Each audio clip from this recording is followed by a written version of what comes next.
Hey everyone, welcome to episode 233, Paint Spinner Parenting. Welcome to the Harmony in the Home podcast. I'm your host, Kelly Hutchison. I'm a counselor, a life coach, and most importantly, an imperfect mom doing this work right along with you. And my goal on our podcast is to go from chaos to calm, feel less frazzled, and have more fun within your four walls to have more harmony in your home. I bet you weren't expecting that tongue twister. Paint spinner parenting. Before I get into today's topic, I want to talk to you about herbal face food, which I talk about every single week. I hope you're not tired of me talking about it, because if you have rosacea, psoriasis, acne, or if your teen has acne or wrinkles, or your skin is rough, like my skin was super rough in certain areas, and then it was super oily in other areas. I had psoriasis, I had melasma, and I had dermatitis. I was a hot mess. I know it's from stress, and it still flares up if I get out my routine at all. But herbal face food has been so helpful to smooth the fine lines, the wrinkles, my texture, the discoloration. So go to herbalfacefood.com, use the coupon code HARMONY for 20% off. And I suggest getting the soap, Serum 1, and the cream. And you will be like, oh my goodness, Kelly, this is amazing. So this story that I'm going to share today is called Paint Spinner Parenting. And I feel like people understand life so much better and the things I'm trying to teach when I tell stories. And this story goes back, I would say, to the 60s, 1965, 66 area. Obviously, I wasn't there. I was born in 1974. Hello, I'm almost 50. What? Well, not almost, but 11 months away is almost for me. But who knows when you're listening to it? I could be 55 by this point if you listen to this in a couple of years. And so this is a famous story that was passed on my parents' experience before they had my sister, who was born in 68, then another sister who was born in 70, and then I was born in 74. And so this happened before, I don't know, for some reason they were at a fair together, and there was, you know, those, I don't know if they still do them, but the paper spins on like that spinner. The paper spins really, really fast, and then you add paint in like those ketchup bottles, and then you just add a little bit of red, you add whatever colors you want. And then it stops spinning, and then it's made this beautiful, like, kaleidoscope picture. It almost looks like something that Picasso would make. So my parents were watching another mom with their child making their paint spinning art. And the mother was, as legend tells it, was super controlling, super domineering, and telling the child, a little more red. Come on. No, a little more green, a little more blue, a little more pink. Oh, no, add some more yellow.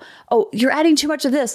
And the kid was like 5, as legend tells it. And my parents had this like discussion, like, oh my gosh, that poor child can't even make their own painting because the mom is so there and adding and holding her hands. And of course we don't want, paint to go everywhere, but the way in which she kept saying a little more red, a little more blue, a little more pink. And this story in 2023, 2024 was still talked about because it was a way that my parents decided almost in that moment to parent their future children, of not to be overbearing, not to be super critical, not so the child can't have their own self-discernment, that they can't think for themselves, because then they're going to be very risk averse and they don't learn the act of being resilient. If we're wrapping them in bubble wrap and saying it's out of love, not letting them make mistakes and create their own painting.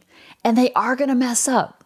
You know how we know? Because we're adults and we mess up every day. And I find myself doing this too, of like, the kids should have it all figured out. They should have this and they should have that. This is what my brain offers me. But then I'm like, wait a minute, I'm almost 50 and I don't have it all figured out. So why in the world do they have to have it all figured out? So we can feel better about our job as a parent. But when we stay in our lane, and we don't tell them how to make their painting, they're going to make the painting the way they want to make their painting. Because what will create, it will create a child who is super, super duper compliant. And and then they can't think for themselves because they're always looking at mom or dad, say, how much red, how much pink, how much blue? What do I do? Oh my gosh. And then they're like scared of their own shadow, or they're super rebellious, like, forget you. I'm going to add whatever colors I want. And their will becomes even stronger because they feel that sense of control is coming over them. And I know when someone's trying to control me, like when I was growing up, I was like, that's not going to work. And I would rebel is the wrong word, but it was almost like I would revolt. I would be like, that's not going to happen. So if they would tell me to add a little more red, I would actually throw the red in the garbage and add tons more blue. So when we're overbearing and we're like what we know is what a helicopter mom or a helicopter dad is, and we're not letting them make their own mistakes, and not that the way that they were adding the paint was a mistake, it was just not the way the mom wanted it. And we're raising very different souls than we are. And that's very challenging sometimes because we use case study of one, meaning our point of view, as the correct way. And that case study, I don't know if you've ever been part of any case studies, but a case study of one is not a good idea. But that's the human experience, is that we use our own case study and we use our own opinions as a way to measure if what is in front of us is right or wrong. Whether it's a job they choose, a sport they choose, a grade they choose to get, the way they keep their room. Now, this doesn't mean you can't ever engage and coach and mold and help and shape. But I always try to help parents to see their side of the street first. And that's where you get your power back, is when you control your side of the street. So because this was such a famous story and pretty much shaped the way my parents parented us from a place of being the watcher versus the controller, whenever they would start to get step on our toes and they were crossing over the line, so to speak, then we would just use the term, oh, a little more red? You want me to use a little more red? A little more blue? Like if I was driving and my dad's, and I'm 30 years old and my dad's like, oh, when the red light's turning red, this is how I used to make fun of him.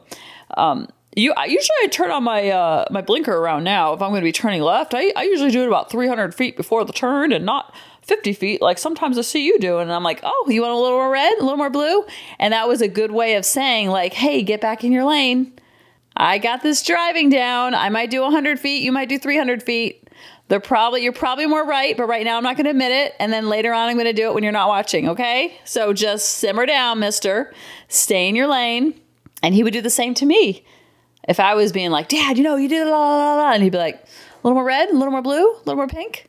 And so we use that throughout the family, my sisters and their families and my family. And it's something that's passed on through generations because the paint spinner parenting is such a freedom way to paint, and it gives autonomy to the child is what they're seeking out the most. So finding that Goldilocks balance is so powerful and it's so empowering to you. And just think about the way that you want other people to interact with you from a controlling and non-controlling way. You just want to be able to let your hair down and be yourself. That's what our kids want. And when we know that we don't have to control the paint spinner, that it might come out a little bit messy, it might be coming out a little bit different, we're using a case study of one to compare our results, then we realize, oh, I need to stay in my lane, not tell them how to do the paint spinner, and then no one's walking on eggshells. And you're accepting the as-is of everything that's happening around you. And in turn, you'll have more harmony with your kids, and then you'll have more harmony in your home. I love you guys, and I'll talk to you next week. Bye-bye.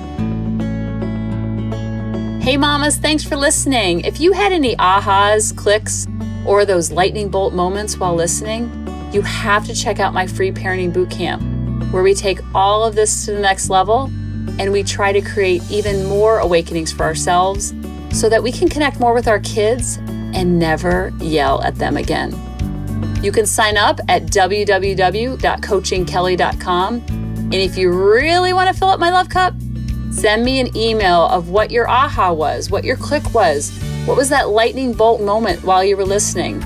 I want nothing more in life than for you to have harmony in your home and to learn how to be an imperfect mom like me, which allows your kids to be imperfect too, each and every day. Thanks for listening.